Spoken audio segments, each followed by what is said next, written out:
जय हिंद दोस्तों। पिछला दो वीडियो में हमने बता दिया था अलंकार, यमक अलंकार, उपमा अलंकार और अतिशोक्ति अलंकार। अब जो हम लोग पढ़ने वाले हैं उसमें से अनुप्रास अलंकार है, श्लेष अलंकार है, रूपक अलंकार है। ये तीन ठो अलंकार ये पढ़ लीजिएगा तो क्या होगा। अलंकार का जो हमने बताया था कि अलंकार बहुत टाइप का होता है, ठीक है। तो उसमें से अलंकार ये 6 ठो अगर जान जाइएगा तो क्या होगा, अलंकार का चैप्टर एक तरह से कंप्लीट हो जाएगा। क्योंकि यही जो 6 अलंकार जो 3 ठो बता दिए और 3 ठो ये जो है श्लेष अनुप्रास और रूपक अलंकार, यही एग्जाम में से पूछता है और बहुत ही इंटरेस्टिंग लगेगा। आप लोग ध्यान से देखिएगा।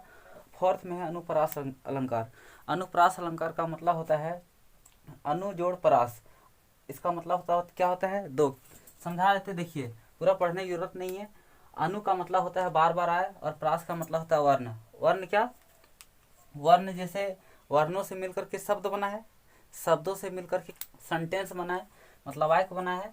तो क्या बोल रहा है, किसी वर्ण की आवृत्ति बार बार हो तो उसे अनुप्रास अलंकार कहते हैं। यानी कि अनुप्रास अलंकार में क्या, जब कोई चीज एक ही वर्ण जैसे मान लीजिए क एक वर्ण है, ख एक वर्ण है, ट ठ ये सब जो सिंगल है वो क्या है, वर्ण है। अगर वो बार बार आए एक ही जैसे शब्द, जैसे क क क क क अगर आते रहेगा, ठीक है, तो वो वर्ण कहलाएगा। तो वो वर्ण अगर बार बार आए तो क्या कहलाएगा, उसी का अनुप्रास अलंकार कहेंगे। जैसे आप लोग देखिए, यहाँ ध्यान से देखिए, एग्जाम्पल अगर देंगे तो आप लोग को समझ में आ जाएगा। क्या, चारू चंद्र की चंचल किरणें खेल रही है जलथल में।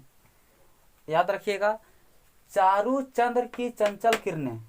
अब देखिए यहाँ च से जो है च वर्ण है, ये भी च वर्ण है, ये भी च वर्ण है, तो ये बार बार आया है, ठीक है। तो ये अनुप्रास अलंकार है, ठीक है। चारू चंद्र की चंचल किरणें खेल रही है जलथल में, यानी कि ये अनुप्रास अलंकार है।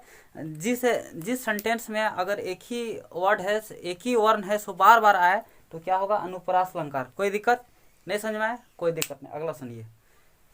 चंदू के चाचा ने चंदू के चाची को चांदी के चम्मच से चांदनी चौक पर चटनी चटाई। अब देखिए यहाँ पे चंदू के चाचा च च च च च च च च, ठीक है। तो चंदू के चाचा ने चंदू के चाची को चांदी के चम्मच से चांदनी चौक पर चटनी चटाई। अगर इस तरह का अगर सेंटेंस होगा तो क्या होगा, अनुप्रास अलंकार, ठीक है। कोई दिक्कत नहीं, समझ में आया, कोई बात नहीं। एक एग्जांपल और बोलते हैं। क्या है एग्जांपल, कि छब्बू के छप्पर पर 6 दिन से 6 छछुंदर छुछुआ रहा है।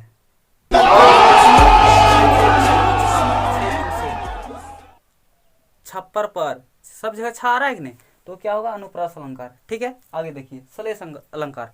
श्लेष अलंकार क्या होता है कि कोई एक शब्द एक ही बार आए पर उसका अर्थ है सो अलग अलग निकले तो वो श्लेष अलंकार कहलाएगा। जैसे देखिए, हम यहाँ समझाने की कोशिश कर रहे हैं कि जब श्लेष अलंकार में क्या होता है, जब कोई शब्द है सो एक बार आए लेकिन उसका अर्थ है सो अलग अलग हो तो उसका वो क्या कहलाएगा, श्लेष अलंकार कहलाएगा। क्या कहलाएगा, श्लेष अलंकार, ठीक है। अब कैसे देखिए इधर, रहमन पानी राखिए बिन पानी सब सुन, पानी गए ना उबैर मोती मानस चून।